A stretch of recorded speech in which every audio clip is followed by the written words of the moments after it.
नमस्कार, आपका हमारे YouTube चैनल में स्वागत है। दोस्तों, मैं बता दूं कि बिहार कर्मचारी चयन आयोग के द्वारा जो है अभी हाल फिलहाल में एक ऑफिशियल नोटिस जारी किया गया है। और ये जो आपका संबंधित है वो मैं आपको बता दूं क्या है इस नोटिस के बारे में खास। और ये आपको भरना ही चाहिए क्योंकि इसमें 2000 से अधिक पदें हैं। तो देखिए, ये जो आपका है स्नातक स्तरीय पदों पर नियुक्ति हेतु आयोजित की जाने वाली तृतीय स्नातक संयुक्त प्रतियोगिता परीक्षा का विज्ञापन है। ठीक है, और ये देख सकते हैं ऑनलाइन आवेदन जो प्रारंभ हो जाएगा वो आपका 14 अप्रैल 2022 से प्रारंभ होगा, जबकि इसका अंतिम तिथि होगा ऑनलाइन करने का वो 17/5/2022 तक होगा। आगे इसके बारे में जानकारी दे दूं उससे पहले कहना चाहता हूं कि अगर आप हमारे चैनल में नए हैं तो सब्सक्राइब करके बेल आइकन को ज़रूर प्रेस करें, ताकि आने वाले देश भर के जितने भी सारे आगामी सरकारी परीक्षाएं हैं उसकी जानकारी मिल सके। तो देखिए दोस्तों, यहाँ पे बता दिया गया है कि सामान्य प्रशासन विभाग बिहार पटना के द्वारा विभिन्न विभागों कार्यालयों से स्नातक स्तरीय पदों की रिक्तियों यानी आरक्षण कोटिवार से संबंधित अधियाचनाओं आयोग कार्यालय को प्राप्त हुई है। अधियाचनानुसार तृतीय स्नातक स्तरीय संयुक्त प्रतियोगिता परीक्षा के लिए सुयोग्य भारतीय नागरिकों से ऑनलाइन आवेदन पत्र आमंत्रित किए जाते हैं। तृतीय स्नातक स्तरीय संयुक्त प्रतियोगिता परीक्षा के माध्यम से अभ्यर्थियों का चयन करने हेतु कोटिवार प्राप्त पद निम्न रूपेण होंगे। तो जो भी इस प्रकार का प्राप्त इसमें पद है वो आप यहाँ पे देख सकते हैं। मैं स्क्रॉल कर दे रहा हूँ। पद आपका होगा, एक आपका सचिवालय सहायक होगा, ठीक है, जो लेवल 7 में आता है। और ये विभाग का नाम है सचिवालय सहायक में आपको जो विभाग मिलेगा वो है सामान्य प्रशासन विभाग। इसके अलावा आप इसमें पद जो भी है कितने सीटें हैं वो आप देख सकते हैं। इसके अलावा योजना सहायक जो योजना एवं विकास विभाग के अंतर्गत आता है। फिर मलेरिया निरीक्षक स्वास्थ्य विभाग के अंतर्गत ये आता है। उसके बाद आपका data entry operator grade C वित्त विभाग के अंदर आता है। ये सारे पोस्ट आपको देखने को मिल रहा है। इसके अलावा अंकेशक जो कार्यालय निबंधक सहयोग समिति के अंतर्गत आता है। इस प्रकार से आप देख सकते हैं। और आपका देख सकते हैं अंकेशक के लिए है जो अंकेशक निदेशालय के अंदर आता है। तो कुल यहाँ पे आप देख सकते हैं कुल पदों की संख्या क्या है, ठीक है। तो अगर बात करें तो जनरल कोटा से अगर आप भरते हैं तो 880 कुल पद मिलेंगे, जबकि आप अगर आर्थिक रूप से कमज़ोर यानी ईडब्ल्यूएस में आते हैं तो 207 पद है। पिछड़ा वर्ग के लिए 292, अत्यंत पिछड़ा के लिए 448 पद यहाँ पे दिखाई दे रहा है, ठीक है। अनुसूचित जाति के लिए 342, अनुसूचित जनजाति के लिए 7, पिछड़े वर्ग की महिला के लिए 71। इस तरह से टोटल 2187 पद यहाँ पे देखे जा रहे हैं, ठीक है। न्यूनतम शैक्षणिक योग्यता का बात करें कि इसमें कितना आपका क्वालिफिकेशन होना चाहिए, तो मैं बता दूं कि क्वालिफिकेशन यहाँ पे बता दिया गया है कि ऑनलाइन आवेदन समर्पित करने की अंतिम तिथि एवं अभ्यर्थियों को सामान्यतः प्राप्त विश्वविद्यालय से स्नातक होना चाहिए, ठीक है, यानी ग्रेजुएट मांगा जा रहा है। आरक्षण आपको मिलेगा अगर आप बिहार के निवासी हैं। यहाँ पे बता दिया गया है बिहार अधिनियम 15/2003 मूल के आलोक में राज्याधीन सेवाओं के आरक्षण का लाभ राज्य के मूल निवासी को ही केवल मिलेगा। यानी बिहार के अगर आप स्थायी निवासी हैं तो ही आप इसका लाभ ले पाएंगे, ठीक है। इसमें बता दिया गया है कि ऑनलाइन आवेदन पत्र में दावा किए गए आरक्षण श्रेणी में किसी भी परिस्थिति में परिवर्तन नहीं किया जाएगा तथा इस संबंध में किसी भी आवेदन पर विचार नहीं किया जाएगा। गलत आरक्षण का दावा करने पर उन्हें अनारक्षित श्रेणी में माना जाएगा। यानी अगर आप आरक्षण के पद पर नहीं आते हैं लेकिन आप लेना चाहते हैं और उसको बाद में गलत पाया जाता है तो आपको अनारक्षित श्रेणी से ही आपको उस पद पे के लिए फाइट करना होगा, यानी कंपटीशन करना होगा। अनुसूचित जाति जनजाति के बारे में बताया गया है कि अनुसूचित जाति जनजाति श्रेणी से अभ्यर्थी के लिए राज्य सरकार द्वारा अधिसूचित सूक्ष्म सक्षम प्राधिकार द्वारा निर्गत जाति प्रमाण पत्र एवं स्थायी निवास प्रमाण पत्र मान्य होगा। यानी वहाँ का आपका स्थायी प्रमाण पत्र होना अनिवार्य यहाँ पे बता दिया गया। इसके अलावा संबंधित प्रमाण पत्र को काउंसलिंग के समय प्रस्तुत करना अनिवार्य कहा गया है, ठीक है।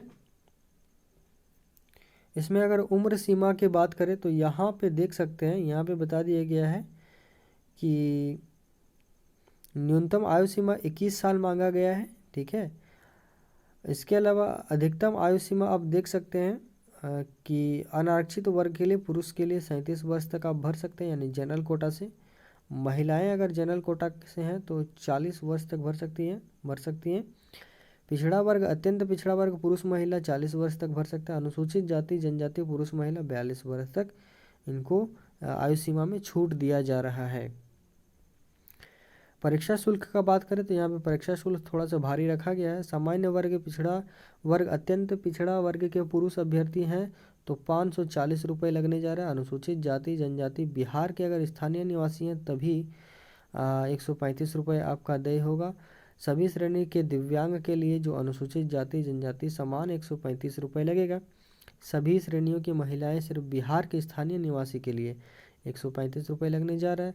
बिहार राज्य के बाहर के सभी श्रेणी के अभ्यर्थी के लिए पुरुष महिलाओं के लिए 540 रुपये। यानी अगर आप बिहार से किसी भी कैटेगरी से हैं तो आपको सामान्य वर्ग से ही फाइट करना होगा, सामान्य वर्ग से ही फॉर्म भरना होगा और 540 रुपये आपको इसके लिए देय है। ठीक है, शुल्क आप कैसे दे पाएंगे वो यहाँ पे बता दिया गया है।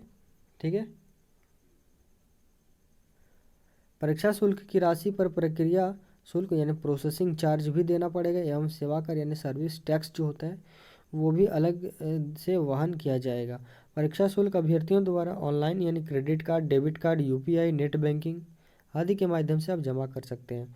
ऑनलाइन रजिस्ट्रेशन करने के पश्चात परीक्षा शुल्क ऑनलाइन पेमेंट गेटवे के माध्यम से दिनांक 14/4/2022 से 15/5/2022 तक जमा किए जा सकते हैं। भुगतान करने से यह नहीं माना जाएगा कि अभ्यर्थी द्वारा पूर्ण रूप से ऑनलाइन आवेदन भर लिया गया। परीक्षा शुल्क किसी भी परिस्थिति में वापस नहीं होगा। ठीक है, तो यानी मात्र अगर आप रजिस्ट्रेशन करते हैं और परीक्षा शुल्क जमा कर देते हैं तो आपका पूरी तरह से ऑनलाइन आवेदन नहीं माना जाएगा, बल्कि आगे जो भी प्रोसेस है फ़ोटो अपलोडिंग वगैरह जो भी करने का तो वो भी आपको आगे पूर्ण करना होगा। परीक्षा शुल्क किसी भी परिस्थिति में वापस नहीं किया जाएगा, ये आप याद रखें। अब अगर बात करते हैं परीक्षा की प्रकृति, वस्तुनिष्ठ होंगे। ठीक है, यहाँ पे बता दिया गया है। और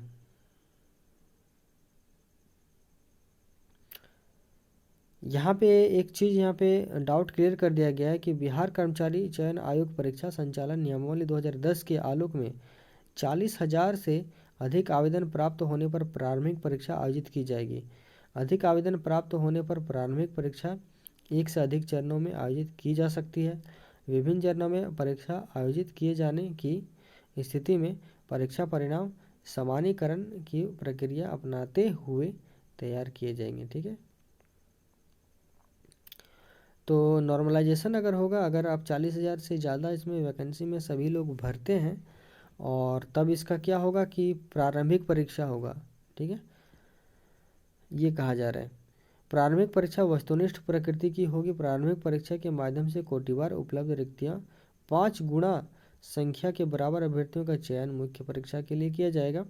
मुख्य परीक्षा है तो अलग से विज्ञापन प्रकाशित किया जाएगा। प्रारंभिक परीक्षा में ये सारे पत्र रहेंगे जो आप देख रहे हैं, सामान्य अध्ययन, सामान्य विज्ञान, गणित, मानसिक क्षमता, ये सारी चीज़ रहेंगे। ठीक है, सिलेबस का अगर बात करें, प्रारंभिक परीक्षा का सिलेबस निम्न प्रकार से रहेगा जैसा कि आप देख रहे हैं। सामान्य अध्ययन से ये सारी चीज़ आपको पढ़ने हैं। समसामयिकी विषय से ये सारी चीज़, भारत और उसके पड़ोसी देश से ये सारा चीज़ पढ़ना है। सामान्य विज्ञान एवं गणित से ये सारा चीज़ पढ़ना पड़ेगा। मानसिक क्षमता जांच में आपको ये सारा चीज़ पढ़ना पड़ेगा।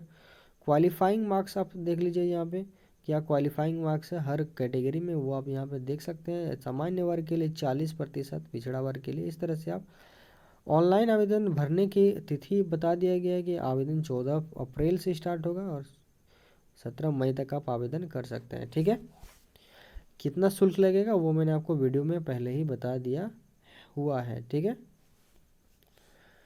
यहाँ पे बताया गया कि अभ्यर्थी यह सुनिश्चित करें कि प्रारंभिक परीक्षा के ऑनलाइन आवेदन समर्पित करते समय उनके पास सभी वांछित प्रमाण पत्र एवं अंक पत्र मूल रूप से उपलब्ध होना चाहिए। ठीक है, क्योंकि ये सारा चीज़ अपलोड करना पड़ सकता है। महत्वपूर्ण निर्देश में यहाँ पे क्या बता दिया गया है कि किसी अभ्यर्थी के परीक्षा में सम्मिलित होने की पात्रता का निर्धारण आयोग द्वारा किया जाएगा और यह अंतिम होगा। उन्हीं अभ्यर्थियों को परीक्षा में सम्मिलित होने के लिए योग्य माना जाएगा जिन्हें आयोग द्वारा प्रवेश पत्र यानी एडमिट कार्ड मिला है। अगर आपको एडमिट कार्ड किसी कारण से रिजेक्ट कर दे, आपका फॉर्म रिजेक्ट हो जाता है और आपका एडमिट कार्ड डाउनलोड मतलब वेबसाइट पे नहीं उपलब्ध है, तो इसमें आप परीक्षा नहीं दे पाएंगे। हो सकता है कि आपने किसी प्रकार का त्रुटि किया होगा या किसी प्रकार का गड़बड़ी किया होगा। किसी प्रकार का पैरवी करने या कराने या गलत या अपूर्ण सूचना देने अथवा चयन की प्रक्रिया को किसी प्रकार का अनुचित तरीका अपनाकर नियुक्ति प्रभावित करने का प्रयास करने पर अभ्यर्थित्व ये रद्द कर दिया जाएगा। ये याद रखें कि इस प्रकार का आपका किसी प्रकार का आपका जो यहाँ पे है करप्शन नहीं चलेगा, ये कहा जा रहा है यहाँ पे। अंततः आपको मैं बता दूं कि अंतिम तिथि ऑनलाइन का 14 अप्रैल से लेकर आपका 17 मई तक कर पाएंगे, रात के 12 बजे तक, ठीक है, जो आपका सर्वर टाइम होगा। और ये आप कर पाएंगे यही ऑफिशियल वेबसाइट पे जा करके, यानी bssc.bihar.gov.in पर, यानी BSSC के ऑफिशियल वेबसाइट पे जाकर कर पाएंगे, ठीक है। अन्य किसी भी माध्यम से अगर ऑनलाइन करते हैं तो वो मतलब किसी भी माध्यम से अगर भेजते हैं तो ये स्वीकार नहीं किया जाएगा, आपको ऑनलाइन करना होगा इसके ऑफिशियल वेबसाइट पे जा करके, ठीक है। तो दोस्तों ये था जानकारी जो मैंने दिया, ये ग्रेजुएट लेवल के लिए नहीं, BSSC CGL आप इसे कह सकते हैं। तो अगर आप इस पद के लिए इच्छुक हैं तो आप इसे जाकर भरिए, ठीक है। और ये स्टेट लेवल का कम्पिटिटिव एग्ज़ाम है, इसको आप निकाल सकते हैं। 2000 से अधिक पदें हैं जैसा कि मैंने आपको बता दिया है। और साथ ही साथ दोबारा कहना चाहूँगा, हमारे चैनल के माध्यम से देश भर के जितने भी सारे सरकारी परीक्षाएं होती हैं उसकी जानकारी दी जाती है। तो हमारे चैनल आपके लिए अति महत्वपूर्ण है, तो जरूर जरूर सब्सक्राइब करके बेल आइकन को प्रेस कर लें। यहीं पे अपनी इस वीडियो को समाप्त करता हूँ। आप सभी का बहुत बहुत धन्यवाद।